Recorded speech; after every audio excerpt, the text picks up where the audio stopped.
Hello നമസ്കാരം. പുതിയൊരു വ്ളോഗിലേക്ക് എല്ലാവർക്കും സ്വാഗതം. എല്ലാവർക്കും സുഖമാണോ? എല്ലാവരും സുഖമായിട്ട് സന്തോഷമൊക്കെ ആയിരിക്കുന്നു വിചാരിക്കണം. നമ്മളോട് അടിപൊളിയായിട്ട് ഇരിക്കുന്നു കേട്ടോ. അപ്പോൾ ഇന്നതേ കുറച്ച് തണുപ്പുള്ള നല്ലൊരു വെതറുള്ള ഒരു ദിവസമാണ് കേട്ടോ. നല്ല ക്ലൈമറ്റാണ് കേട്ടോ ഇപ്പോൾ ഇവിടെ. അപ്പം ഞാൻ രാവിലെ കുട്ടികളെ സ്കൂളിലേക്ക് പറഞ്ഞു വിടണം. അത് കഴിഞ്ഞ് നമുക്ക് ഒന്ന് രണ്ട് സാധനങ്ങളൊക്കെ മേടിക്കാനായിട്ടുണ്ട്. അപ്പോൾ അതിനൊക്കെ വേണ്ടിയിട്ട് പോകണം. അപ്പോൾ അതിനൊക്കെയുള്ള തയ്യാറെടുപ്പിലാണ് കേട്ടോ. ഫുഡും കാര്യങ്ങളൊക്കെ റെഡി ആയി. അവരെ ഒന്ന് ഡ്രോപ്പ് ചെയ്താൽ മാത്രം മതിയാകും. പിക്കു സൈക്കിളിലാണ് പോകുന്നത് കേട്ടോ. ഇത് അടുത്ത് തന്നെയാണ് സ്കൂൾ. അപ്പോൾ അത് കാരണം കൊണ്ട് സൈക്കിളിൽ പോകാനുള്ള ദൂരമേ ഉള്ളൂ. അവനിപ്പോൾ ഇച്ചിരി വലുതായല്ലോ. അപ്പോൾ അത് കാരണം കൊണ്ട് അവൻ പൊയ്ക്കോളും. പിന്നെ തനിക്കുട്ടീനെയാണ് ഞാനിപ്പം ഡ്രോപ്പ് ചെയ്യുന്നത് കേട്ടോ. പിന്നെ പിക്കപ്പും ഡ്രോപ്പും ഞാൻ തന്നെയാണ്. അപ്പോൾ അതിന് വേണ്ടിയിട്ട് പോകാനായിട്ട് നിൽക്കുകയാണ്. രാവിലത്തെ തിരക്കുകളൊക്കെ കഴിഞ്ഞിട്ടുണ്ട്. ഞാൻ മേലെ ഒന്ന് പോയി നോക്കണം. അതായത് ഇപ്പം ഞാൻ കുറച്ച് ദിവസമായിട്ട് അങ്ങനെ ഇതിന് വളമൊന്നും ഇടുന്നില്ലല്ലോ ചെടികൾക്ക്. അപ്പോൾ അതിൻ്റെ കാരണം എന്താണെന്ന് വെച്ചിട്ടുണ്ടെങ്കിൽ മഴയായിരുന്നു. അതുകൊണ്ടാണ് ഞാൻ ഇടാണ്ട് ഇങ്ങനെ വെയിറ്റ് ചെയ്തിട്ട് നിന്നായിരുന്നത്. അപ്പോൾ ഇന്നത്തെ ക്ലൈമറ്റ് നോക്കിയിട്ട് ഇട്ട് കൊടുക്കാമെന്ന് വിചാരിക്കുകയാണ് കേട്ടോ. ചില ദിവസങ്ങളിലൊക്കെ മഴ പെയ്യും, ചില ദിവസം നല്ല വെയിലും ആയിരിക്കും. അങ്ങനെയാണ് ഇവിടെ കാലാവസ്ഥ. ആരോ തുമ്മുന്നുണ്ട്. അപ്പം ഞാനേ ഇപ്പം പോയിട്ട് തുണികളൊക്കെ വിരിച്ചിടട്ടെ. അപ്പോൾ ഇച്ചിരി വെയിലൊക്കെ കിട്ടുകയാണെങ്കിൽ പെട്ടെന്ന് ഉണങ്ങി കിട്ടുള്ളൂ. ഒരു അരമണിക്കൂറൊക്കെ നല്ല വെയിൽ കിട്ടിയിട്ടുണ്ടെങ്കിൽ പെട്ടെന്ന് തന്നെ ഉണങ്ങി കിട്ടും കേട്ടോ. ഒരു 80-90% ഒക്കെ ഡ്രൈ ആയിട്ടാണ് വരുന്നത്. ബാക്കിയുള്ളതാണ് ഒന്ന് കാറ്റ് കൊണ്ട് ഒന്ന് വെയിൽ കൊണ്ട് ഉണങ്ങുന്നത് കേട്ടോ. അപ്പോൾ അതിന് വേണ്ടിയിട്ട് മേലെ കൊണ്ടിടണം. അതിന് വേണ്ടി ഞാൻ പോവാണ് കേട്ടോ. അപ്പോൾ നമുക്ക് വേഗം പോയിട്ടിട്ട് കുട്ടികളെ ഡ്രോപ്പ് ചെയ്തിട്ട് വരാം. പകുതി ഇങ്ങനെ വെയിൽ പോലെ ഉണ്ട്, പകുതി നോക്കിക്കേ ഒരു ഭാഗത്തുനിന്ന് ഇങ്ങനെ മഴക്കാരും വരുന്നുണ്ട് കേട്ടോ. അങ്ങനെയാണ് ഇപ്പം എനിക്ക് വെതർ കാണുമ്പോൾ തോന്നുന്നത്. എന്തായാലും കുടന്ന തുണി ഇടാണ്ട് പറ്റില്ല. കാരണം എന്താ വെച്ചാൽ നമുക്ക് വേറെ ഓപ്ഷൻ ഇല്ല, വേറെ ഇടാനൊന്നും സ്ഥലമില്ലല്ലോ. അപ്പോൾ അത് കാരണം കൊണ്ട് വിരിച്ചിടാം. പെയ്യുമ്പോൾ പെയ്യട്ടെ. ഇപ്പം മഴ പെയ്താൽ തന്നെ ഞാൻ അങ്ങനെ തുണിയൊന്നും എടുക്കില്ല കേട്ടോ. എനിക്ക് കൊണ്ടിടാൻ സ്ഥലമില്ല. ആകെ എൻ്റെ ഒരു സ്റ്റാൻഡ് മാത്രമേ ഉള്ളൂ. അതിൽ അത്ര അത്യാവശ്യമെങ്കിൽ മാത്രമേ ഞാൻ ഇടാറുള്ളൂ കേട്ടോ. അപ്പം നമുക്ക് വിരിച്ചിടാം തുണി. ഞാനിങ്ങനെ മേലേക്ക് തുണി ഇടാനോ അല്ലെങ്കിൽ ചെടികളുടെ അടുത്തേക്കൊക്കെ വരുമ്പോഴായിരിക്കും ഞാൻ ഏറ്റവും കൂടുതൽ ആളുകളെ കാണുന്നതും സംസാരിക്കുന്നതും ഒക്കെ. അപ്പോൾ ഈ ഒരു തുണി ഇടുന്നതിന് തൊട്ട് മുന്നേ ഞാൻ അപ്പുറത്തെ വീട്ടിലെ ആൻറ്റിയായിട്ട് സംസാരിച്ചതേ ഉള്ളൂ കേട്ടോ. അപ്പോൾ അതല്ലാതെ അങ്ങനെ അങ്ങോട്ട് മറ്റുള്ളവരുടെ വീടുകളിൽ പോയിട്ട് ഇരുന്ന് സംസാരിക്കുന്ന രീതിയൊന്നും എനിക്കില്ല കേട്ടോ. എനിക്ക് എന്തോ തോന്നാറുണ്ട് മറ്റുള്ളവരുടെ പ്രൈവസിയിലേക്ക് കയറി ചെന്നുകൊണ്ട് നമ്മൾ ആൾ കളിക്കാനോ അല്ലെങ്കിൽ സംസാരിക്കാനോ ഒന്നും നിൽക്കരുത് എന്നുള്ളത്. കാരണം വീട് എന്നൊക്കെ പറയുമ്പോൾ ഇവിടെ എല്ലാവരും ജോലിയും തിരക്കുള്ള ആൾക്കാരായ കാരണം കൊണ്ട് അവർ ഫ്രീ ആയിട്ടിരിക്കുന്ന സമയത്ത് മാത്രമേ വീട്ടിലുണ്ടാവുള്ളൂ. നേരത്തെ അവർക്ക് എന്തെല്ലാം കാര്യങ്ങൾ ചെയ്യാനായിട്ടുണ്ടായിരിക്കും. ആ സമയത്ത് നമ്മൾ കയറി ചെന്ന് അവരോടത്ത് വർത്തമാനം പറയാനോ അവരുടെ സമയം കളയാനൊന്നും നിൽക്കരുത് എന്നാണ് എൻ്റെ ഒരു അഭിപ്രായം. അത് മാത്രമല്ല, വീട് എന്ന് പറയുമ്പോൾ ഒരു പ്രൈവറ്റ് ഏരിയ ആണ്. അവരവിടെ ആയിരിക്കും കൂടുതൽ സമയം സ്പെൻഡ് ചെയ്യുന്ന ഒരു സ്ഥലമാണല്ലോ നമ്മുടെ വീടിൻ്റെ അകം എന്ന് പറയുന്നത്. അതിനകത്തേക്ക് കയറി ചെന്ന് നമ്മൾ ഇവിടെ ഇച്ചിരി കോള സ്ഥലത്ത് നമ്മൾ എന്തിനാണ് ഒരു കടന്നുകയറ്റം നടത്തുന്നത് എന്ന് എനിക്ക് തോന്നാറുണ്ട് കേട്ടോ. അപ്പോൾ അത് കാരണം പുറമേ വെച്ച് എവിടെ കണ്ടാലും അല്ലെങ്കിൽ ഇപ്പോൾ ടെറസിലാണെങ്കിലും മുറ്റത്താണെങ്കിലൊക്കെ വെച്ച് കാണുമ്പോൾ ഞാൻ സംസാരിക്കും. ഞങ്ങളൊക്കെ നല്ല കൂട്ടുമാണ് കേട്ടോ. അപ്പോൾ അങ്ങനെയുള്ള സൗഹൃദങ്ങളാണ് എനിക്ക് ഈ ചുറ്റിനും ഉള്ളത് കേട്ടോ. ലൈഫിൽ പലപ്പോഴും സൗഹൃദങ്ങളിൽ നിന്ന് എനിക്ക് കുറേ പണികൾ കിട്ടിയിട്ടുള്ള കാരണം കൊണ്ട് അതുകൊണ്ടൊക്കെ ആയിരിക്കാം കേട്ടോ ഞാൻ പിന്നീട് ഉൾവലിഞ്ഞു പോയത്. അതുകൊണ്ട് തന്നെ കൂടുതൽ ഡീപ്പായിട്ടുള്ള സൗഹൃദങ്ങളിലേക്ക് ഞാൻ ആരുമായിട്ടും നിൽക്കാറില്ല കേട്ടോ. ഈ പറഞ്ഞ പോലെ സൗഹൃദങ്ങൾ മാത്രമല്ല, ബന്ധങ്ങളുടെ കാര്യത്തിലാണെങ്കിലും ഞാൻ അങ്ങനെയൊക്കെ തന്നെയാണ് കേട്ടോ. നമ്മൾ പലരുടെ അടുത്തും ഒരുപാട് ആത്മാർത്ഥമായിട്ട് അവരോട് സ്നേഹിച്ച് അവരെ ആ ഒരു ബന്ധത്തിൻ്റെ പേരിൽ നമ്മൾ അവരുമായിട്ട് നല്ല രീതിക്ക് പോയിക്കൊണ്ടിരിക്കുകയായിരിക്കും. പെട്ടെന്നായിരിക്കും നമുക്ക് ആഘാതം ഏൽപ്പിക്കുന്ന രീതിയിൽ അവരുടെ പെരുമാറ്റം മാറുന്നതും. എന്താ പറയുക, ഇങ്ങനെ ഈ കണക്കുകൾ സൂക്ഷിച്ചു വെച്ചിട്ടുള്ള ഒരു ബന്ധവും ഭൂമിയിൽ ശാശ്വതമായിട്ട് നിലനിൽക്കുന്നില്ല എന്ന് വിശ്വസിക്കാനാണ് എനിക്ക് ഇഷ്ടം കേട്ടോ. അങ്ങനെയാണ് ഞാൻ എൻ്റെ ഒരു അനുഭവത്തിൽ അങ്ങനെയാണ് നടന്നിട്ടുള്ളത്. അപ്പം അത് കാരണം കൊണ്ട് എല്ലാവർക്കും എന്തിനെങ്കിലുമൊക്കെ കണക്കുകൾ കാണും. ഞാൻ നിനക്ക് വേണ്ടി അത് ചെയ്തു ഇത് ചെയ്തു അങ്ങനെയൊക്കെ. അപ്പം അങ്ങനെയുള്ള ബന്ധങ്ങൾക്ക് വേണ്ടിയിട്ട് നിന്ന് കൊടുക്കരുത് എന്നാണ് എൻ്റെ ഒരു അഭിപ്രായം. അതിപ്പോൾ എത്ര നമുക്ക് ക്ലോസ് ആയിട്ടുള്ള ബന്ധങ്ങളാണെങ്കിലും അങ്ങനെ തന്നെയാണ്. അപ്പോൾ ഒരു പരിധിക്കപ്പുറം ആളുകളെ സ്നേഹിക്കാനോ അല്ലെങ്കിൽ വിശ്വസിക്കാനോ അല്ലെങ്കിൽ അവരുമായിട്ട് സൗഹൃദത്തിൽ ഏർപ്പെടാനോ ഒന്നും ഞാൻ പോവാറില്ല കേട്ടോ. എനിക്ക് ഒരു ബൗണ്ടറി ഉണ്ട്, അതിനപ്പുറത്തേക്ക് ഞാൻ ആരെയും കൊണ്ടുവരാറില്ല. അത് കാരണം കൊണ്ട് എനിക്ക് ആരായിട്ട് ദേഷ്യമില്ല, ആരായിട്ട് കൂടുതൽ അടുപ്പമില്ല, അങ്ങനെ ഒന്നുമില്ല കേട്ടോ. ഞാൻ നോർമൽ ലൈഫ് ഇങ്ങനെ ജീവിച്ച് ഹാപ്പി ആയിട്ട് പോകുന്ന ഒരാളാണ്. ഒരുപാട് വേദനകൾ സഹിച്ചിട്ടുണ്ട് ഞാൻ. എൻ്റെ അനുഭവത്തിൽ അങ്ങനെ ഒത്തിരി ഞാൻ വേദനിച്ചിട്ടുണ്ട്. അപ്പോൾ ഒരു പരിധി കഴിഞ്ഞപ്പോഴത്തേക്കും ഞാനത് മറികടക്കാൻ ശ്രമിക്കാനായിട്ട് തുടങ്ങി. അപ്പോൾ അങ്ങനെ ആയപ്പോഴത്തേക്കും എന്നെ വേദനിപ്പിക്കുന്നവരുമായിട്ട് കൂടുതൽ ഒരു ബന്ധത്തിനും ഞാൻ നിൽക്കാറില്ല. അതുകൊണ്ട് തന്നെ ഇപ്പം എനിക്ക് വേദനകൾ കുറവാണ് കേട്ടോ. പറഞ്ഞ് കാട് കയറുന്നില്ല. അങ്ങനെ നമ്മുടെ തുണി വിരിക്കൽ കഴിഞ്ഞിട്ടുണ്ട്. കുറച്ച് ദിവസം മുന്നേ, കുറച്ച് ദിവസം എന്ന് വെച്ചാൽ കുറച്ച് മാസമായിട്ടുണ്ടായിരിക്കും, റോസ് മിക്സ് എന്ന് പറയുന്ന ഒരു സാധനം, അതായത് ഈ റോസിൻ്റെ ചെടികൾക്കെല്ലാം നല്ല ഗ്രോത്തും അതുപോലെ കുറച്ചുകൂടി ഹെൽത്തി ആയിട്ടൊക്കെ വളരാൻ വേണ്ടിയിട്ടുള്ള എന്തോ ഒരു മിക്സ് എൻ്റെ കയ്യിൽ ഇരിപ്പുണ്ടായിരുന്നു. അത് ഞാൻ ഇട്ട് കൊടുത്തു. ഈ ഒരു റോസിൻ്റെ ചെടി കംപ്ലീറ്റ് ആയിട്ട് നശിച്ചു പോയതായിരുന്നു കേട്ടോ. ഒരു ചെറിയ കമ്പ് മാത്രമേ ഇതിൽ ബാക്കി ഉണ്ടായിരുന്നുള്ളൂ, നിറയെ ബഗ്സ് വന്നിട്ട്. ആ ചെടി ഇപ്പോൾ ദേ 1-2 മാസത്തിന് ശേഷം ദേ ഇപ്പോൾ വീണ്ടും തിരിച്ചു വളരാനായിട്ട് തുടങ്ങി കേട്ടോ. അപ്പോൾ ഈ റോസ് മിക്സ് എന്ന് പറയുന്ന സംഭവം ഭയങ്കര യൂസ്ഫുൾ ആണെന്നാണ് എനിക്കിപ്പോൾ തോന്നുന്നത്. ഒത്തിരി മുട്ടുകളും ഒത്തിരി പൂക്കളൊക്കെ ഇപ്പോൾ വിരിയാനായിട്ട് തുടങ്ങി. നല്ല ഹെൽത്തി ആയിട്ടുള്ള ഇലകൾ ഒക്കെ വരാനായിട്ട് സ്റ്റാർട്ട് ചെയ്തിട്ടുണ്ട് കേട്ടോ. ഈ ഒരു ചെടി മാത്രമല്ല, എൻ്റെ കയ്യിൽ 2-3 റോസ് ഉണ്ടായിരുന്നു. മുന്നേ ഒരുപാട് റോസ് ഉണ്ടായിരുന്നു, ഒക്കെ ഇങ്ങനെ കേട് വന്ന് പോയതാണ്. പിന്നെ ബാക്കിയുള്ള 1-2 എണ്ണത്തിലാണ് ഞാനിതൊരു പരീക്ഷണം പോലെ ചെയ്ത് നോക്കിയത്. പക്ഷെ അത് സക്സസ്ഫുൾ ആയിരുന്നു. അതിൻ്റെ കവർ നോക്കിയിട്ട് ഇപ്പോൾ ഇവിടെ കാണാനില്ലെങ്കിൽ നിങ്ങൾക്ക് കൂടി ഒന്ന് കാണിച്ചു തരാമായിരുന്നു എന്ന് എനിക്ക് ഉണ്ട്. അപ്പം ഞാനത് ലോക്കൽ സ്റ്റോറിൽ നിന്ന് വാങ്ങിച്ചതായിരുന്നു. നല്ല കാറ്റാണ് കേട്ടോ. അപ്പം ഞാൻ കുറച്ചും കൂടി അടുത്തേക്ക് ഈ റോസിൻ്റെ പ്ലാന്റ് കാണിച്ചു തരാം. അപ്പം നിങ്ങൾക്ക് മനസ്സിലാവും കേട്ടോ എത്ര ഹെൽത്തി ആയിട്ടാണ് ഈ പ്ലാന്റ് ഇപ്പോൾ നിൽക്കുന്നത് എന്നുള്ളത്.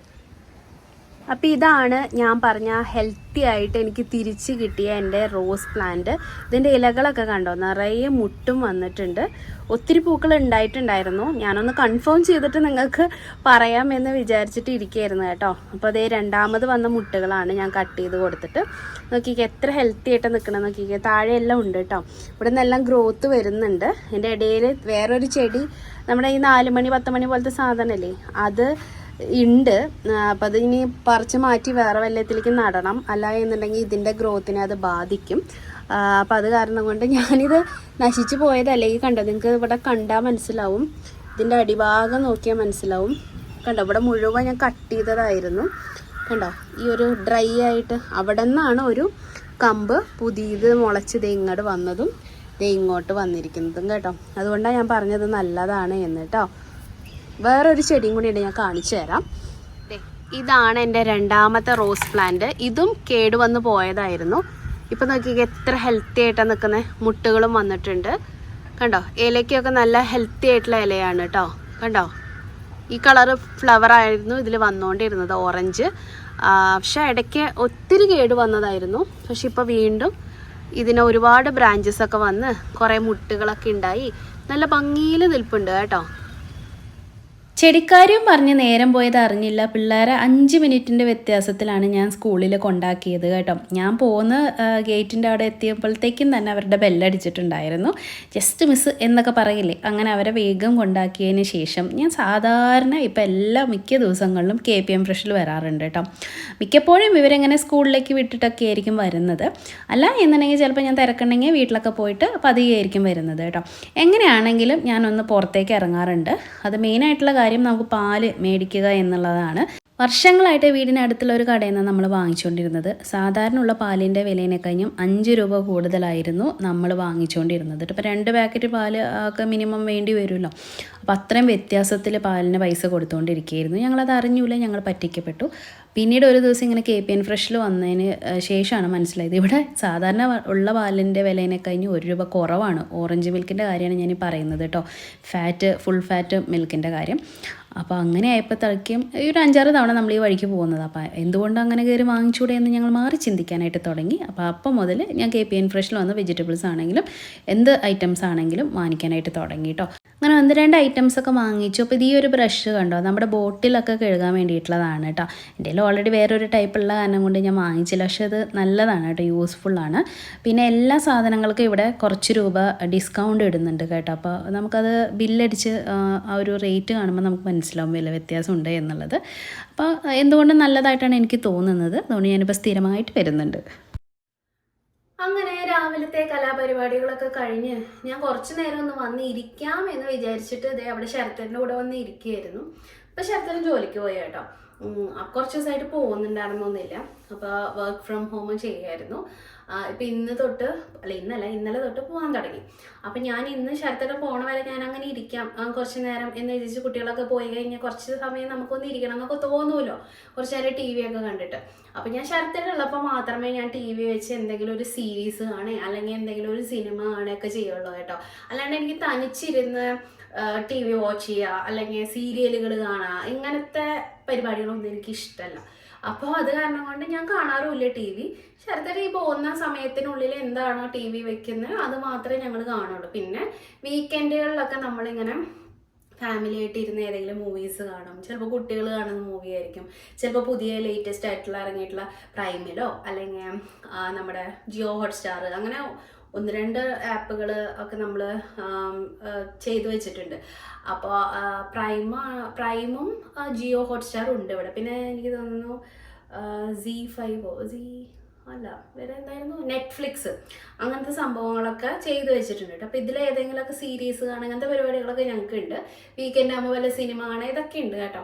അപ്പം അങ്ങനെ കണ്ടുകൊണ്ടിരിക്കുന്ന സമയത്താണ് ഇപ്പോൾ ഫോൺ വന്നിരിക്കുന്നത്. നമ്മുടെ വീട്ടിൽ ജോലിക്ക് എനിക്ക് ഹെൽപ്പിന് വേണ്ടിയിട്ട് ഒരു ചേച്ചി വരുന്നുണ്ട് കേട്ടോ. അവർ വന്ന് നമുക്ക് വീടെല്ലാം തുടച്ച് അടിച്ചു വാരിയിട്ട് തരും, അതുപോലെ പാത്രങ്ങളെല്ലാം കഴുകി തരും. പിന്നെ വൺസ് ഇൻ എ വീക്ക് മേലെ നമുക്ക് ഒരുപാട് ചെടികളുണ്ടല്ലോ, അപ്പോൾ അതൊക്കെ ഒന്ന് അടിച്ചു വാരിയിട്ട് തരും. പക്ഷെ വൺസ് ഇൻ എ വീക്കൊന്നും ഇവിടുത്തെ ചെടികൾ ക്ലീൻ ചെയ്താലൊന്നും ശരിയല്ല. ചെടികളല്ല, അവിടെയൊക്കെ അങ്ങനെ അടിച്ചു വാരി ഇലയൊക്കെ പൊഴിഞ്ഞു കിടക്കുന്നുണ്ടാവുമല്ലോ, അപ്പോൾ അതൊക്കെ ചെയ്തു തരും ആ ചേച്ചി. അതുപോലെ അല്ലറ ചില്ലറ പരിപാടികളാണ് ഇവിടെ ചെയ്യുന്നത്. കാർ ഷെഡ് വാഷ് ചെയ്യുക ഇതൊക്കെയാണ് ചെയ്യുന്നത്. അപ്പോൾ ആ കൂട്ടത്തിൽ പെടുന്നൊരു കാര്യമാണ് വീട്ടിലെ പാത്രങ്ങൾ കഴുകി തരിക എന്നുള്ളത്. നമ്മുടെ നാട്ടിൽ ഈ അലക്കാനൊക്കെ ഹെൽപ്പ് ചെയ്യത്തില്ലേ, അതേപോലെ അലക്കുന്നതിന് പകരം ഇവിടെയുള്ളവർ അലക്കുകയോ അല്ലെങ്കിൽ നമ്മുടെ ടോയ്ലറ്റ് ക്ലീൻ ചെയ്യുകയോ അങ്ങനത്തെ ഒന്നും അവർ ചെയ്യില്ല കേട്ടോ. ഇവിടെ അതിന് പകരമുള്ള പരിപാടിയാണ് പാത്രം കഴുകി തരിക എന്നുള്ളത്. എന്നെ സംബന്ധിച്ചിടത്തോളം അത് ഏറ്റവും വലിയ കാര്യമാണ്. കാരണം എന്താ വെച്ചാൽ ഞാൻ പൊതുവെ പാത്രം കഴുകാൻ ഇഷ്ടപ്പെടുന്ന ഒരാളല്ല. കുറച്ചൊക്കെ ആണെങ്കിൽ ഞാൻ കഴുകും, എനിക്ക് അങ്ങനെ വിരോധമൊന്നുമില്ല. പക്ഷെ ഒരു വീട്ടിൽ എന്തുമാത്രം പാത്രങ്ങൾ, ഒരു വീട്ടിലെ ഏറ്റവും കൂടുതൽ ജോലി എന്ന് പറയുന്നത് കുക്കിങ്ങോ ക്ലീനിങ്ങോ ഒന്നുമല്ല. അതിനൊക്കെ നമുക്കൊരു ലിമിറ്റ് ഉണ്ട്. അല്ലെങ്കിൽ ഇന്ന് ചെയ്തില്ലെങ്കിൽ നമുക്ക് നാളെ ചെയ്യാം എന്നുള്ളൊരു ഇതുണ്ട്. പക്ഷെ ഈ പാത്രം കഴുകുക എന്ന് പറഞ്ഞാൽ എന്നെ സംബന്ധിച്ചിടത്തോളം എൻ്റെ ദൈവമേ, കഴുകി അങ്ങോട്ട് വെക്കേണ്ട താമസം ഉണ്ടായിരിക്കുള്ളൂ, അപ്പോഴത്തേക്കും അടുത്ത സെറ്റ് വന്നിട്ടുണ്ടായിരിക്കും. അപ്പോൾ അത് കാരണം എനിക്ക് അതിനോട് വലിയ താല്പര്യമില്ല കേട്ടോ, പാത്രം കഴുകുന്നതിനോട്. ഇന്നിപ്പോൾ ആ പണിയാണ് എനിക്ക് കിട്ടിയിരിക്കുന്നത്. വേറൊന്നല്ല, നമ്മുടെ വീട്ടിൽ ജോലിക്ക് വരുന്ന ചേച്ചി കഷ്ടമുണ്ട് അതിൻ്റെ കാര്യം. അത് എവിടെയോ ജോലിക്ക് പോയിട്ട്, ഇന്നലെയാണെന്ന് ഞാൻ വ്യക്തമായിട്ട് ചോദിച്ചില്ല. എന്താണെങ്കിലും ആ ചേച്ചി ജോലിക്ക് പോയിട്ട് വരുന്ന വഴിക്ക് ഈ തെരുവ് നായ്ക്കൾ ഉണ്ടായിരിക്കില്ലേ, ഇവിടെ അത്രയ്ക്ക് അങ്ങോട്ട് ശല്യം ഇപ്പോൾ നാട്ടിലെ പോലെ ഓടിച്ചിട്ട് കടിക്കുക ഇങ്ങനത്തെ സംഭവമൊന്നും ഞാൻ കേട്ടിട്ടില്ല കേട്ടോ നമ്മുടെ ഈ ഒരു ഏരിയയിൽ. പക്ഷെ ചിലപ്പോൾ ഇനിയിപ്പോൾ ഞാൻ അറിയാഞ്ഞിട്ടാണോ എന്ന് എനിക്ക് അറിഞ്ഞുകൂടാ. എന്താണെങ്കിലും ആ ചേച്ചി ഇപ്പോൾ ജോലി കഴിഞ്ഞ് വരുന്ന വഴിക്ക് ഇതുപോലെ ഒരു നായിട്ട് ഓടിച്ച് അത് സൈക്കിളിൽ നിന്ന് മറിഞ്ഞ് വീണ് അതിൻ്റെ കൈക്കും കാലിനൊക്കെ പൊട്ടലും ഇതൊക്കെ ഉണ്ട്. അപ്പോൾ ഡോക്ടറെ അടുത്ത് പോയി. അപ്പം 2 ദിവസത്തെ റെസ്റ്റ് വേണം എന്നൊക്കെ പറഞ്ഞിട്ട് വിളിച്ചിട്ടുണ്ടായിരുന്നു കേട്ടോ. അപ്പോൾ അത് കാരണം കൊണ്ട് ഇപ്പം നമുക്ക് ഇതിപ്പോൾ എടുത്തു വെച്ചിട്ട് കാര്യമില്ലല്ലോ, നമുക്ക് വീണ്ടും വീണ്ടും ഉപയോഗിക്കാനുള്ള പാത്രങ്ങളല്ലേ. ഞാൻ പിന്നെ അങ്ങനെ ഒരു ദിവസത്തെ മുഴുവനൊന്നും ഇടില്ല. ഇവിടെ എല്ലാവരും ഒരു ദിവസത്തെ മുഴുവൻ പാത്രം കഴുകിക്കും കേട്ടോ, ഏത് സമയത്താണ് അവർ വരുന്നത് അതിനനുസരിച്ച്. അപ്പം ഞാൻ എന്താ ചെയ്യാന്ന് വെച്ചാൽ, രാവിലെ നമ്മൾ കുക്ക് ചെയ്യുന്ന പാത്രങ്ങൾ ഉണ്ടായിരിക്കില്ലേ, രാവിലത്തെ ബ്രേക്ക്ഫാസ്റ്റിൻ്റെ അല്ലെങ്കിൽ ഈ കറികളൊക്കെ വെച്ചിട്ടുള്ള വലിയ വലിയ പാത്രങ്ങൾ, ഞാൻ കറിയൊക്കെ വെച്ചതിന് ശേഷം മീൻകറി ഒഴിച്ച് ബാക്കി എല്ലാ കറികളും കുഞ്ഞു കുഞ്ഞു പാത്രങ്ങളിലാക്കിയിട്ടാണ് ഞാൻ വെക്കുന്നത് കേട്ടോ. അപ്പോൾ ആ വലിയ പാത്രങ്ങൾ ലൈക്ക് നമ്മുടെ കുക്കറ്, ചീനച്ചട്ടി, അതുപോലെ അങ്ങനെയുള്ള ഐറ്റംസ് ഉണ്ടായിരിക്കില്ലേ, കടായി, അങ്ങനത്തെ കാര്യങ്ങളൊക്കെ, ഇതൊക്കെയാണ് ആ ചേച്ചി എനിക്ക് കഴുകി തരുന്നത് കേട്ടോ. അപ്പോൾ പിന്നെ പ്ലേറ്റ്സ് കാലത്തേക്ക് ഉണ്ടായിരിക്കും, കപ്പുകൾ ഉണ്ടായിരിക്കും, ഗ്ലാസ്സുകൾ ഉണ്ടായിരിക്കും, സ്പൂൺസ്, അങ്ങനത്തെ എല്ലാ സംഭവങ്ങളും ഉണ്ടായിരിക്കും രാവിലത്തെ. അപ്പം അതൊക്കെയാണ് ആ ചേച്ചി ചെയ്തു തരുന്നത്. ഇന്നിപ്പോൾ അത് ഞാൻ ചെയ്യാനായിട്ട് നിൽക്കണം. അപ്പം ഞാനത് ചെയ്യാനായിട്ട് പോകാനായിട്ട് വരും. ഇപ്പം നമ്മൾ എടുത്തു വെച്ചിട്ട് കാര്യമില്ല, 2 ദിവസം ആ ചേച്ചി വരത്തില്ല, അപ്പം ഞാൻ തന്നെ ചെയ്യാം.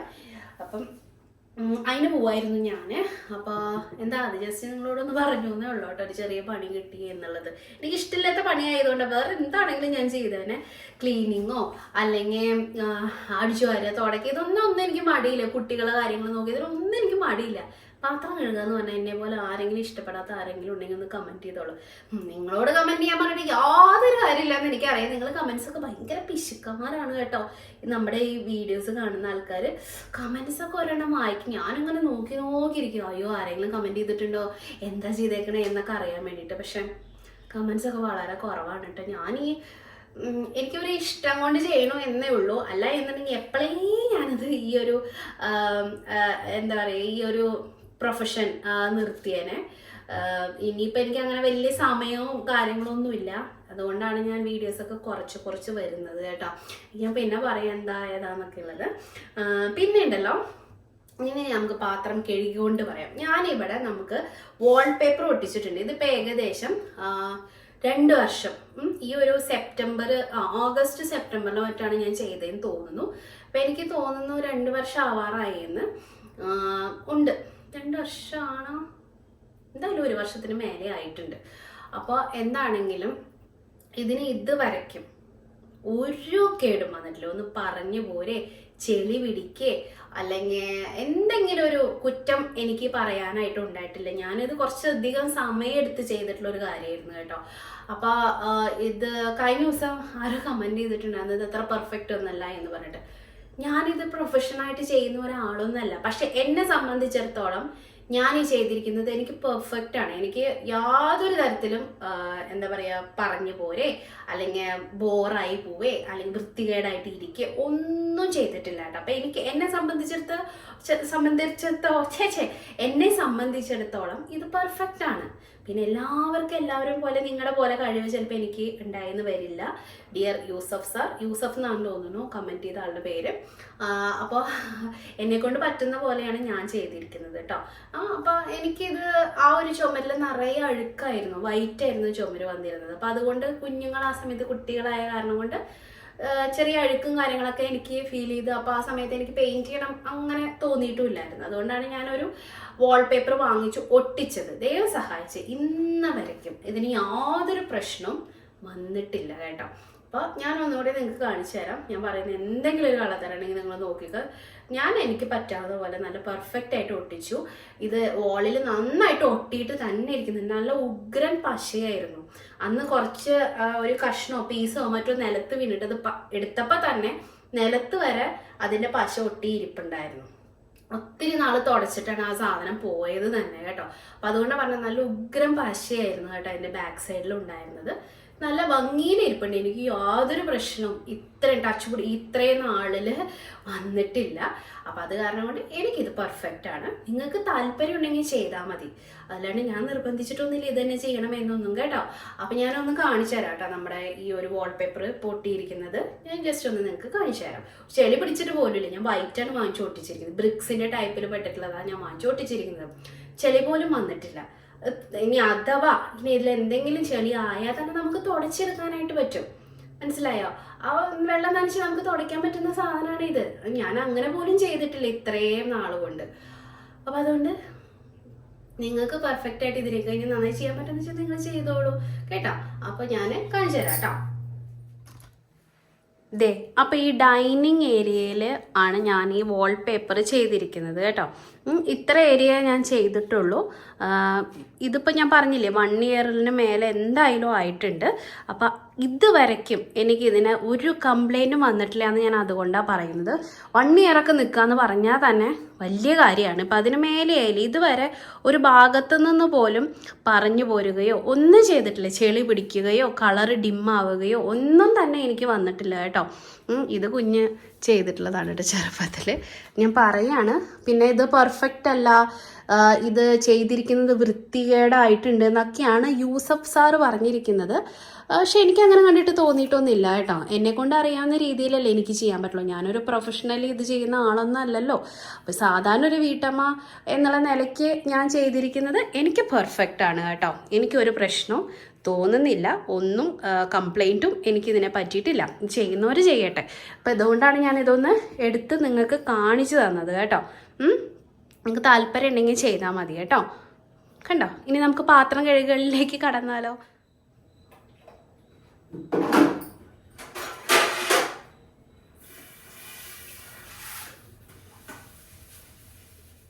കുറേ ദിവസങ്ങൾക്ക് ശേഷമാണ് കേട്ടോ ഞാനൊരു വീഡിയോ അപ്ലോഡ് ചെയ്യുന്നത്.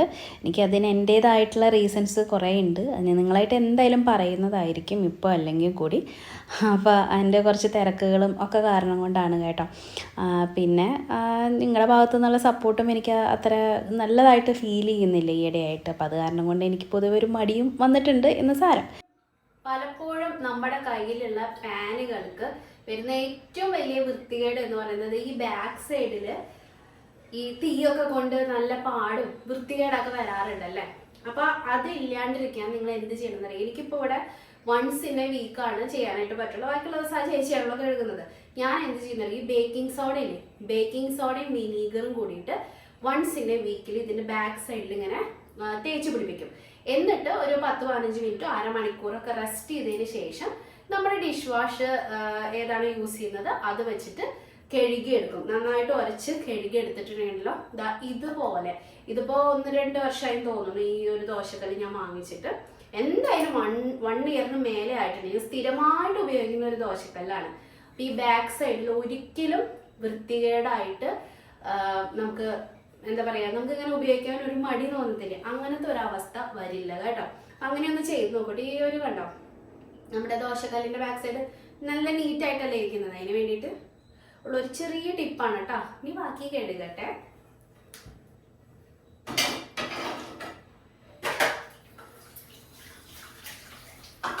അപ്പോൾ ഇത്രയേ ഉള്ളൂ ഇന്നത്തെ കാലത്തെ വിശേഷങ്ങൾ. ഇതിന് ശേഷം ഞാൻ കുറച്ച് പേഴ്സണൽ കാര്യങ്ങളിൽ എൻഗേജ്ഡ് ആയിപ്പോയി. അതുകൊണ്ട് വീഡിയോ കണ്ടിന്യൂ ചെയ്യാനായിട്ട് പറ്റിയില്ലായിരുന്നു.